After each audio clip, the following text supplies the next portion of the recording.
Hey guys, how's it going? So this past weekend we were actually scheduled to be at the Grand Garden Show on Mackinac Island for Proven Winners, and because of everything that's gone on, the event was canceled, but the Grand Hotel where the event is held decided they wanted to continue on with a condensed version of the event, a socially distant version, if you will, and I'm not sure how that looked because we weren't there, but I do know that all the speakers who were scheduled to be there, such as myself, we went ahead and put together a presentation of sorts digitally. So we just filmed our presentation and sent it over so that they could watch it. And I thought you guys might like to see it too. What we decided to do, I talked to our contact at Proven Winners and he said, just talk about stuff that's doing well in your garden, plants you're excited about. And I thought, well, I can do that. That's really easy.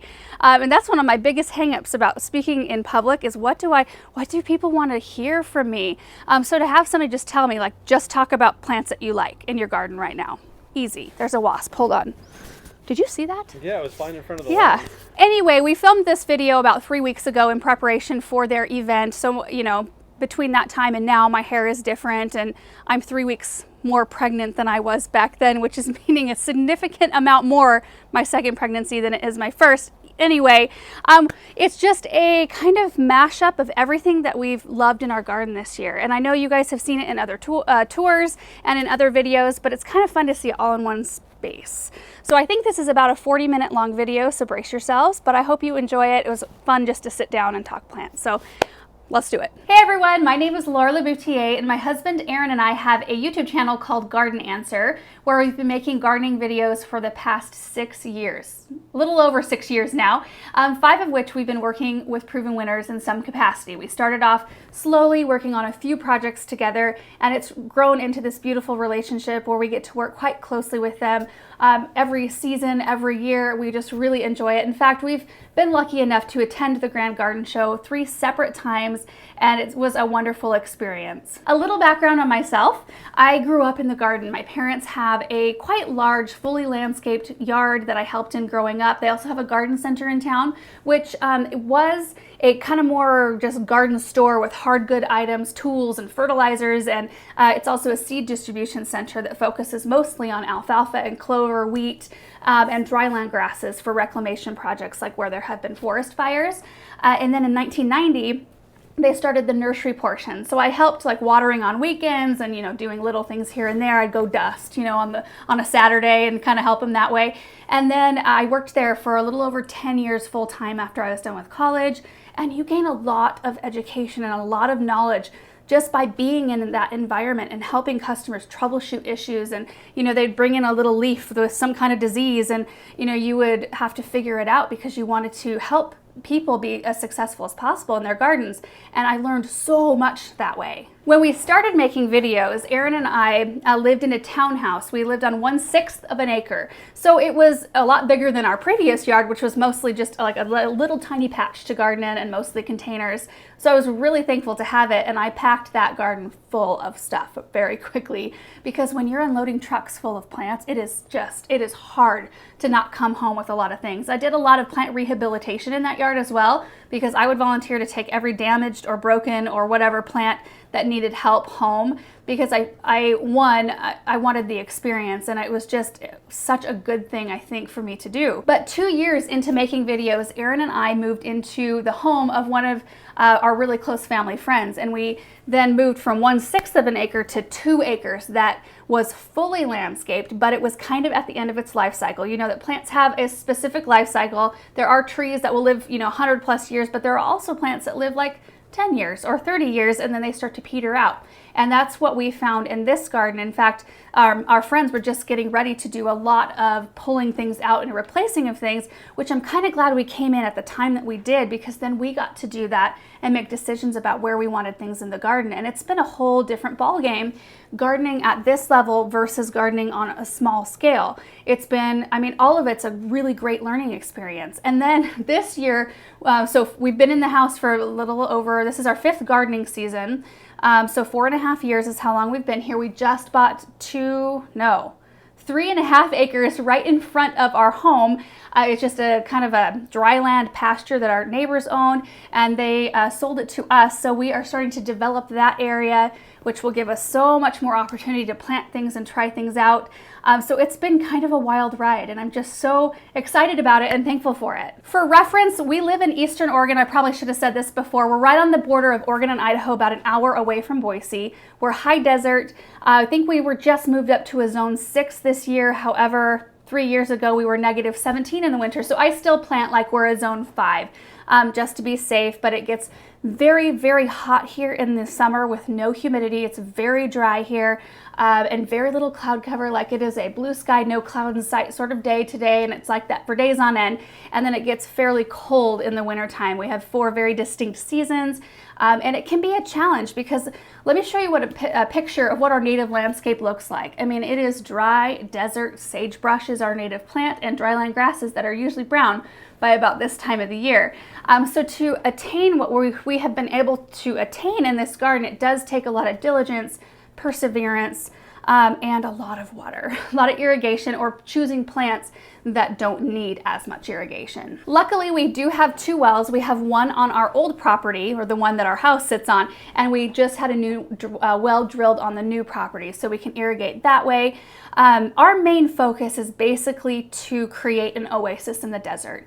I'm an intense homebody. I love to be home. I love everything about home. And if I can create what I think a lot of people want to go on vacation to find the beauty, to go somewhere beautiful where they feel like they can relax. I would rather spend my time creating that at home. So I always feel like I'm in this beautiful spot that I don't want to escape. And if we can create videos and inspire people and hopefully share some bits of education through our successes and failures, then I call that a win. So anyway, what I would like to do is show you some of the things I'm really excited about in our garden this year. They're both either areas that have come together really well or plants that are doing really great. I feel like out of the 4 years we've been in this garden, this has been the most successful year. And it's been hot. Like today it's close to 100 degrees. Last week it was 105 several days of the week. And things are still looking good. And we have worked really hard on getting things on drip irrigation and making sure we're staying on top of fertilizing and all of those things. We've gotten better at organizing how we maintain our grounds. And we've done several videos. We put together like how I zone and map out our property and how we keep on top of it so nothing ever becomes a big issue. But those are all things that take time. So I just feel like this year things have come together. I'm also understanding plants better. And we do this, you know, over time and planting things, the same things too. Like there are some favorites, like plain the blue salvia. Like that will forever be probably one of my favorite annuals ever. But I've used it in situations where it doesn't work as well. And now I have figured out how to use it to where I give it the amount of space it needs to grow. So I just want to show you some areas that I'm especially happy with this year. And if you take away one thing from seeing any of these areas, like one plant that you might be interested in, I would be happy. So the first area that I'm really happy with this year, we've got a brick patio that was here when we moved in, and there's a brick circular raised bed that when we were just first here, there was some native cactus in there, some lavender, caryopteris. It was very kind of wild and scrubby. There was no water to it at all. So we did eventually kind of bore underneath the bricks. I think we actually pulled them up and ran some drip underneath one little section so we could bring water up. And we've planted it up 3 times now, and this year has been the best look. So in the center, I have 3 firelight hydrangeas. I planted those last year. So the fact that they look as stunning as they do this year, it's amazing. They get quite a bit of sun, and I think that's one of the reasons why they've done so well. I've always shied away from hydrangeas in our high desert heat with no humidity and cloud cover and no rainfall. We get an average of 9 to 11 inches of rainfall a year. So it's very dry. So I've always shied away from hydrangeas, but boy, you give them enough sun and consistent water and they're such happy plants. So that really bright white just shines at the top of that area. And then we surrounded it with plain the blue salvia and truffula pink gomphrena, both of which are incredibly vigorous plants. And this is what I'm talking about with plain the blues. Like, you have to give it the amount of space that it needs to grow. Like, believe what the tags say. Sometimes, like, I've planted things so close together that I have choked things out and not given them a chance to do their thing because they don't have enough space. Now, I planted the truffula pink gomphrena up in the front of our house the year before, and I planted it very close together because, you know, you get this little 4.5-inch white can with this little plant in it, and it's a cute little plant, and you think, well, I'm gonna plant these this close together because I want it to look pretty from the get-go. Well, when the plant gets this big, you've got this just mass of plant, and sometimes they're not happy like that, and it ended up being very pretty and striking up here, but I like that it's got more space and they really have intermingled beautifully.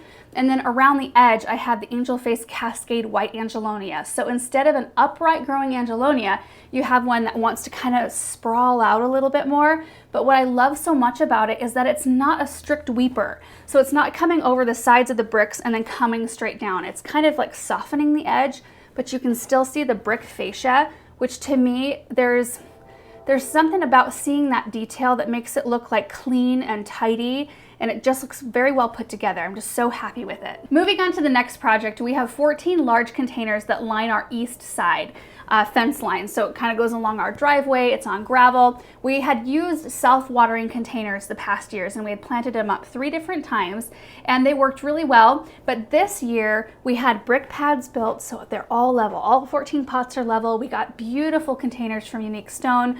So I've got concrete right there, which is my preferred container choice. I love concrete and iron containers. I love the warmth and texture that they bring to a garden.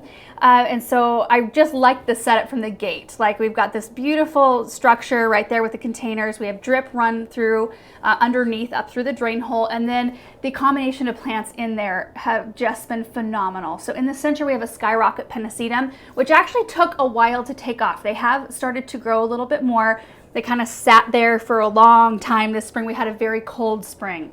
I mean, we were wearing sweatshirts in June, which is very odd for us. Usually we're in the hundreds by then. So it just kind of sat there for a while. I surrounded it with some zonal geraniums in a coral color, which have been just so striking and gorgeous. And then around that, I have 3 Supertunia Bordeaux, a White Knight Lobularia, which if you've never grown White Knight or Snow Princess Lobularia, you need to add that to your schedule, because you can plant those early in the spring. They are such a cold season, like they can do cold, they can do heat. They're just so versatile that you can plant it in a container early spring and have it go all the way. We can have them go till about Thanksgiving here. I mean, that is months out of the year. You get to enjoy this beautiful plant that's always in bloom. And then there's a Supertunia called Trailing Rose Veined, which looks an awful lot like the Bordeaux, except they have a slightly smaller flower and they're more pink toned than purple. But they're very complementary of one another. And then there's a Sweet Caroline Sweetheart Lime Sweet Potato Vine, which I really like that sweet potato vine. I have a love-hate with sweet potato vine, because you know, some of them, they want to grow so big and so vigorous that if you're not out there cutting on them like once or twice a week, they will take over a container and they'll sprawl out all over on the ground. The Sweetheart Lime has stayed much more compact. Like, it's just now, maybe I'm looking out at them right now, might be gracing the ground at this point, which, you know, getting toward the mid part of August, late part of August now, that's pretty good to last the whole season without having to trim it at all. And it hasn't taken over my other plants as well. I feel like the vigor of everything in those containers have just been perfect with each other, and I have never met that balance quite like we have this year. I think having consistent moisture has helped as well. And the other thing about those containers, we water them once a day with drip.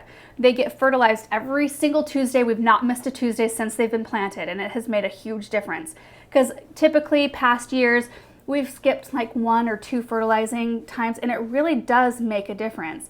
And then we have to spray them with BT once a week as well, as a preventative for budworms, which some of you guys probably don't deal with budworms, but we do. They're little green caterpillars that will eat all the flowers off of all your Supertunias and Superbells if you don't spray them. And we've had issues with them all through the past years, and this year we thought, nope, we're gonna just start spraying the first week we plant them. We're gonna start spraying BT once a week and not skip, and then we've not ever had the problem.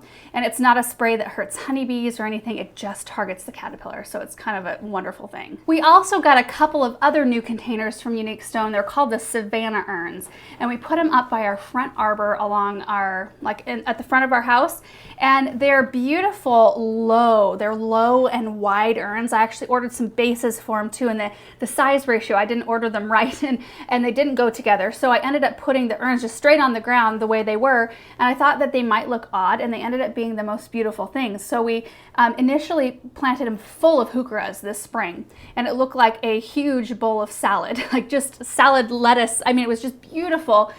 Different colors of heucheras, and we enjoyed those from boy, I want to say it was beginning of March until well into May was when I actually got to plant those containers. And I packed these so full of big plants.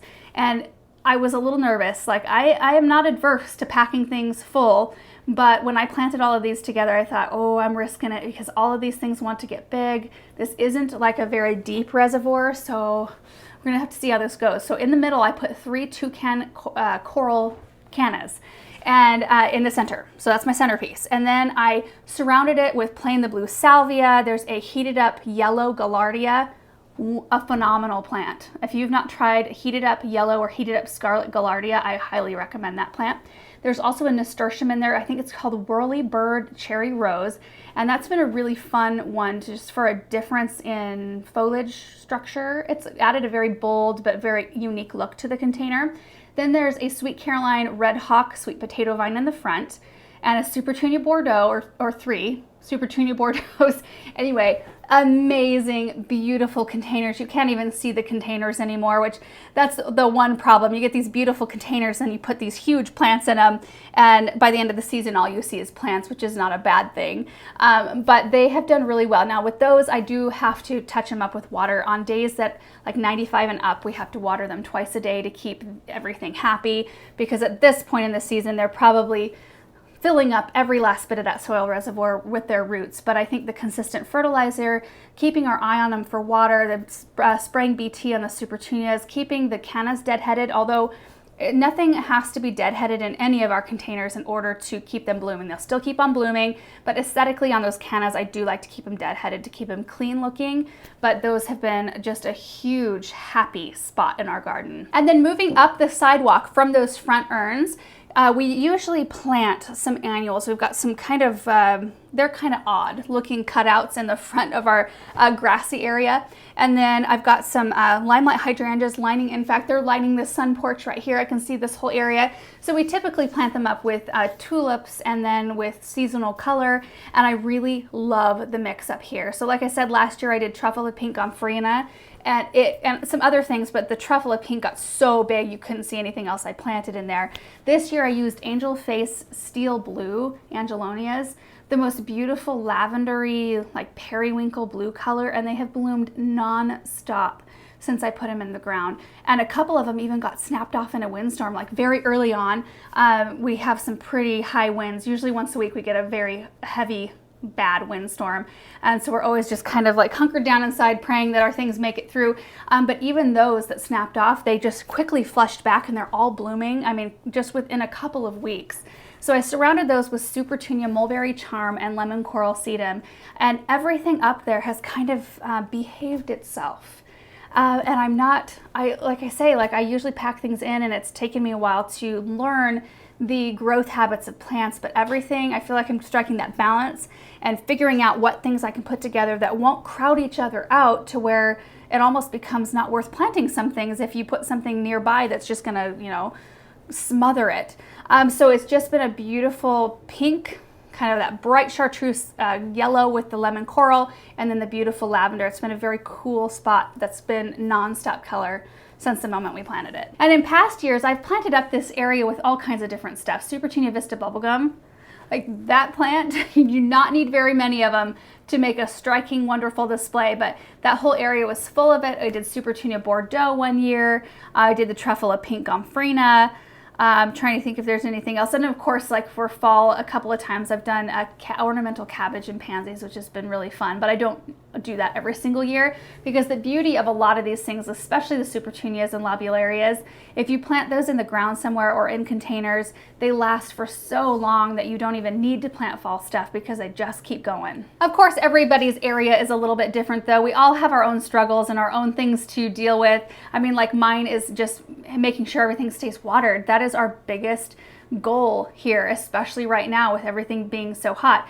If we move up to our Versailles Garden area, it's kind of a formal garden. That's what the previous owners called it, so that's just what we call it.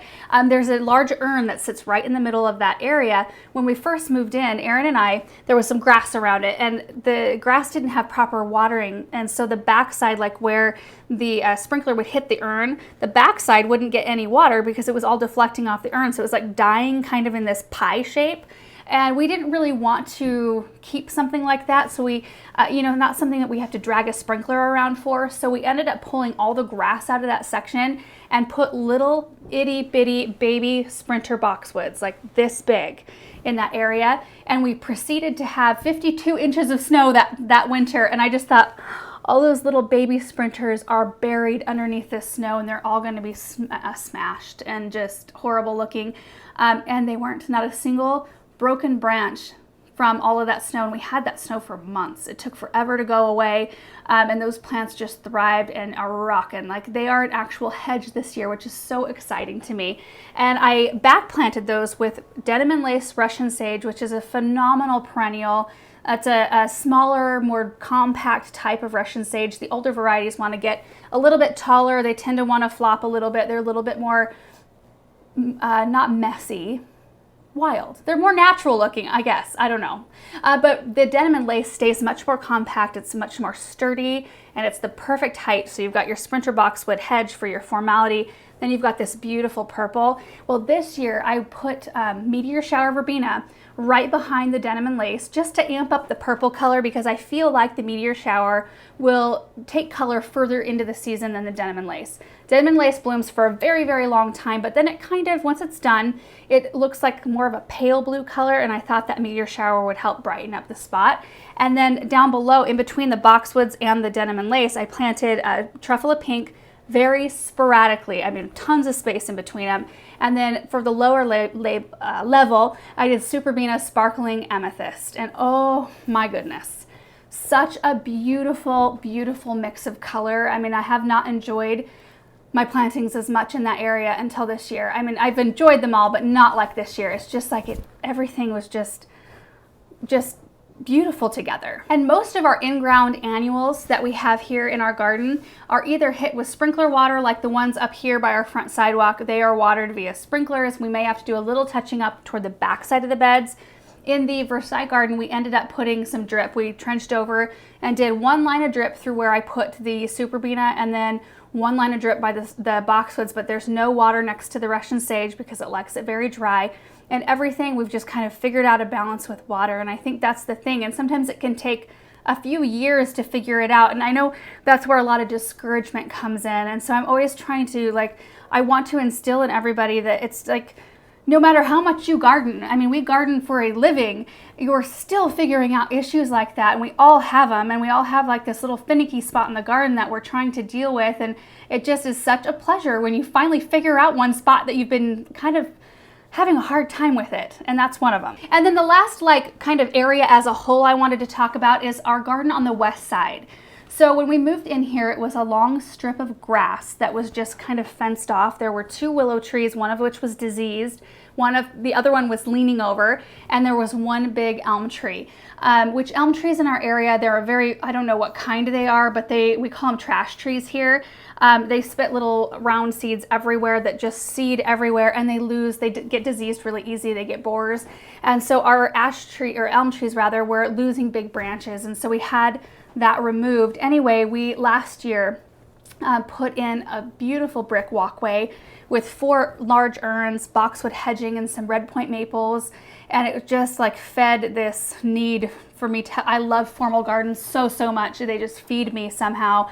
I like the tidiness of them and the structure, but I also like to have them kind of back planted with some little bit more soft things. So I thought I would try out the moon garden concept over there. I thought it would be a perfect area just to have different shades of green, maybe a little pop of blue, like leaf color, and then all white blooms. And so I went heavy on white annuals in that area. We underplanted the red point maples with Diamond Mountain Euphorbia, which they're all doing really well.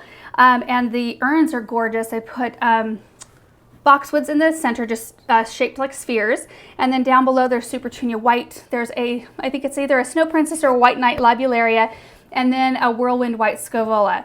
The urns are just phenomenal. They look very, very beautiful. But I have found, I put a bunch of other things in there too. A lot of white blooming perennials too, which I will keep there. But I have found that space is full sun all day. And I only really enjoy the moon garden in the early part of the morning or the late part of the day or on a very overcast, dark day. I really do think that, I mean, that makes sense because a moon garden, it's meant to shine and show up in those darker kind of areas. But I do not like the look of it in our full sun. It's too dry and hot here, and the look of that, all that white, just looks very dry to me. So I've learned something about myself this year, and I've decided to scale it back. I need to do a moon garden in a shaded area, one, and something on a smaller scale. I think that I would enjoy it so much more. So while I will leave all of the white colored perennials I put over there, I will start adding in some color next year, and that just gets me more excited about that project, because I was starting to feel a little bit like, dang, I don't know if this really feels like me. It's not feeding me, and that's the thing. If you don't like something in your garden, change it. You know, make it to where it's something that you like. And it doesn't mean like maybe you have your garden fixed up at one point in your life and you really enjoy it, but our styles evolve and change as well. And we can always change things to, you know, kind of feed that desire in ourselves to be creative and just to explore different options. And I think that's kind of the fun with gardening. And one of the things I'm happy about is that I didn't go whole hog with perennials and shrubs that all bloomed white. I think starting out with annuals and doing things on that kind of scale first to try it out is so smart. I was so thankful that I know a lot of that white's going to go away because it's annual. And so I didn't invest all of this time in planting and money in plants that are, you know, more permanent. Anything can be moved, but it just is so much more work. So I was really, I think it's a good idea to start things on an annual kind of level and decide if you like it, and then start moving from there. So now I want to talk about a few individual plants that I've really enjoyed and had really good success with over the past several years. The first one is a Shasta daisy called Daisy May. Now this daisy is phenomenal. I mean, I feel like every garden needs to have this. It's much more like when it blooms, when it comes out with that first flush of blooms, you can't even see leaves because it's so full. It almost looks artificial. It is so full of blooms. And then as they start to fade, you can deadhead each one of those faded blooms and it will encourage more blooms. So instead of having to cut this plant all the way back like you do with traditional Shasta daisies, which tend to look a little bit more sparse in their blooms anyway, you can kind of perpetuate its bloom cycle and have it bloom all season long. So I did plant some new ones in the Westside Garden this past spring, and they've all done so great. And then I have a big stand of them behind our gazebo. In fact, we did kind of a highlight video of them this year because they've been in the ground for a few years now. And so they've established themselves and they're in this beautiful drift, and they're just such a great plant. They're also like, they attract pollinators. They always have color. They can handle our heat. In fact, the more sun you give them, the better they do. I just think they're a really good versatile plant. And they don't grow so tall like the traditional Shastas. You know, I think it's Becky. They grow kind of taller. This one stays more compact and more sturdy. And the next couple of plants are both Supertunias. And I've planted so many Supertunias throughout the years. And these, the Supertunia Mulberry Charm and Supertunia Mini Vista Indigo, which used to be a charm and has been bumped up to Vista category because it's so amazing. They're great plants and I like them so much. I love the smaller blooms, make the plants look a little bit tidier. They're full of blooms all the time. They're beautiful colors. I've used, let's see, the Mulberry Charm up here in our front flower beds as well as in front of our chicken coop. I've used them in containers. I've used them throughout the years too in all kinds of different applications, and every time I plant them, I have really good luck with them. The Supertunia Mini Vista Indigo was a new one to me this year. I planted it up in our Versailles Garden around our Persephone statue in two of the corners, and it's just stayed very, like it's done really well. That spot has been tricky for us because it's all overhead water. We have very hard water, and there are some Supertunias and some other things that just don't hold up to that. This one, if it's a Vista, it will hold up to so much adversity in the garden. And so those have done particularly well. And then I planted them in back of our chicken coop in like the front part of the flower bed back there. And the color, you guys, I mean, it's like a showstopper. Cars come through our driveway and I see people slowing down right there. Like they're just looking like, what is that plant? It's an amazing, amazing plant. And I really just like the growth habit of them. I like that they stay, like I can predict what they're going to do. And sometimes you want that. Sometimes when you are planning an area out, you want it to look layered a specific way. And it's nice to be able to rely on a plant's like just consistency in performance. Next up is Serendipity Alliums. Now this is another wonderful perennial for a full sun spot, and these are an ornamental onion, so they are resistant to deer and rodents if that's something that you deal with. We do not deal with deer here in our area. We do deal with gophers, like that's our #1 animal pest. You could say, like, we have a lot of skunks in our area too, but they don't seem to do much damage. They do like to trot around our house and look in our windows at night, which is a little alarming, but we don't deal with deer, which I know can be such a huge problem. But the leaves on this one, when you kind of slightly crush them, have that onion smell, and then they get these large purple kind of chive-like allium blooms mid through late summer, and they just provide a beautiful texture in the garden. Like, they are in their full glory right now in our garden, full of honeybees all the time. And the thing I like about a plant like this is even though they're not in bloom all season long, like the daisy mays I just mentioned, they bloom for a lot longer throughout the season, but these have such a beautiful structure to them. They look like an ornamental grass up to the point that they're blooming, and then you can take the bloom stalks down when they're done, and you're left with this beautiful kind of like a bluish green, thickly bladed grass. So you kind of get 2 uses out of this one plant. And then we've tried out caladiums for the, well, not the very first time, but for our very first full season. We got our hands on some caladiums about mid-season last year and popped them around in some containers and landscape, but I don't really feel like I got a full experience with them. So this year we got them earlier, and there are 2 varieties that are just standout, stunning plants to me. We've got Chinook and White Wonder. So the Chinook caladiums I planted in several different locations in our garden. I think that's my very favorite one because it's got that coral kind of pink, and that speaks to me. I love that color. But we've got them planted in mass in a flower bed that kind of goes it's near a walkway, and there's a lavender hedge, lemon zest roses, meteor shower verbena, and this huge mass of those caladiums right in front. So just think about those colors. We have the colored lavender, and then the light yellow roses, the light purple meteor shower, and then that coral pink, and it's just such a beautiful area. I also put helichrysum icicles in between the caladiums and the meteor shower to provide that really bright pop of blue, and I think it's just worked so well. And I didn't really look at the sun requirements of that particular caladium, and I think that that one prefers a little bit more shade, and these get nailed with afternoon sun, and they are just growing. Like, they have thrived through 105-degree dry heat, and they are just bulking up and looking amazing. I also have them in several containers. I have them as kind of a mono planter in some low urns near a bench.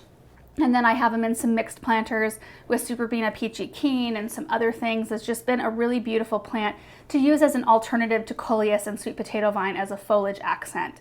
And then the White Wonder we planted underneath our mulberry tree in our entryway. So there's the mulberry tree in the center, and then the White Wonder caladium, and then lemon coral sedum ringing the whole thing. And it's been such a bright, clean look, and I believe that one can take more sun. And we chose that one on purpose to go underneath that tree because it gets a little bit of morning sun filtered through most of the day, and then it gets nailed with that late afternoon hot sun. And those are tricky areas to deal with because when you think about how many hours of sun it's getting, it's not like technically a full sun spot, but it's getting like the most intense sun of the day. So those can be very confusing. But these new caladiums that are out, you guys, I mean, they have been improved to the point that some of them just thrive in the sun. They're no longer just a shade plant. Some of your old varieties are, and it's kind of hard to like rewire your brain to think of caladiums and some coleus, like the color blaze coleus, can all take sun. And I always think of those still as being shade-loving plants, but they're so much more versatile now than they used to be. And they're taking our dry environment. I mean, we talked to the breeder of the caladiums before he sent a bunch up here, and he was like, I don't know if they're gonna live for you. Like, I'm sending these where? I'm sending these to high desert. So we just had a chat about that and how low our humidity levels were, and he just said, well, you know what? These are pretty good plants, so we'll see what they do. And I'm just so excited and thrilled that I get to report back that they're doing fantastic for us. And the very last thing, and I just can't like talk about some of my favorite plants without talking about limelight hydrangeas, because they are amazing in our garden. I mean, we've got four of them planted up here right in front of our sun porch. And the first year we planted them, it was rather hot, and they get, you know, the radiant heat or the reflective heat off of the house. And I actually put an umbrella up every day. I wheeled the umbrella up, and then I put it down at night because we get such high winds, and just to keep them from scorching. And we learned, I think this is where we kind of got our feet wet with hydrangeas, and learning how much water we need to give them, also how much sun we need to give them in order for them to perform. It has just been amazing, the results. And if you have a really sunny spot, I mean, any Hydrangea paniculata, and that's what a limelight is, they can handle quite a bit of sun, and some of the arborescens can as well. We have some Incredibles, they get quite a lot of sun and they're doing really well. I find that as long as you give them enough water, they can take the sun. And we've got 2 limelight hydrangea standards, so they're tree form near our vegetable garden. And when I planted them, the first year was a little bit scary. So they scorched pretty bad. One of them in particular, because when I took it out of its plant can, it was in a can like, oh boy, 15 gallons or something like that. I took it out and most of the root ball fell off. So I had this huge tree, like the trunk was this big, the canopy was big, and I had this much root ball. And I was just like, like, what did I do? And so I planted it anyway. We gave it lots of water. It scorched within an inch of its life that year, and now it's fantastic. And I'm so happy we stuck with it, because I got to a point where I was like, oh, okay, I can't look at this anymore. I've just got to pull it out because it's just looking so bad. And it's in a location where I see it constantly, all the time. Like, it's in the central location where you walk by it like multiple times a day, and I can't handle looking at this anymore.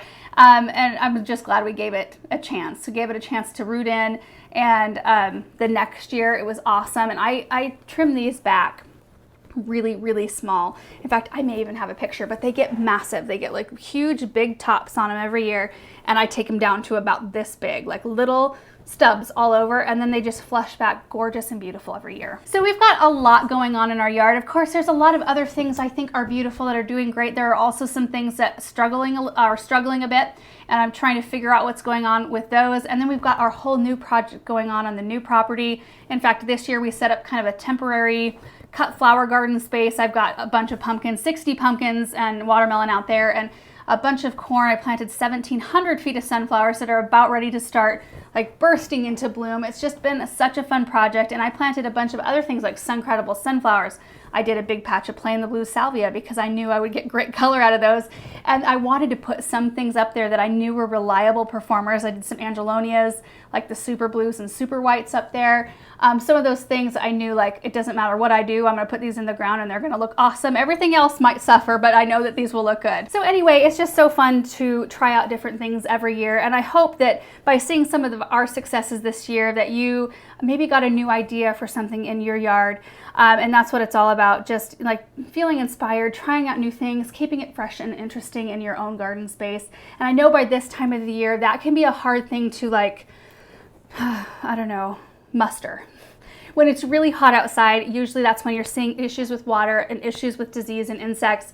And so it can get a little bit hard this time of year. And that's why I feel like Grand Garden Show, like this time of year, is perfect to go look at beautiful spaces and to talk about plants that you're excited about, because sometimes we need to like rekindle that feeling that we had earlier on in the season when it was a little bit like nicer to be outside. So anyway, thank you guys so much for watching this video. I hope you enjoyed it, and I hope that you found something in it that spoke to you. And I hope that you really have a great time at the rest of the Grand Garden Show. If you're not following us already, you can type in our name, Garden Answer, on YouTube or Facebook or Instagram, and you can find us there. Anyway, see you guys later. Bye.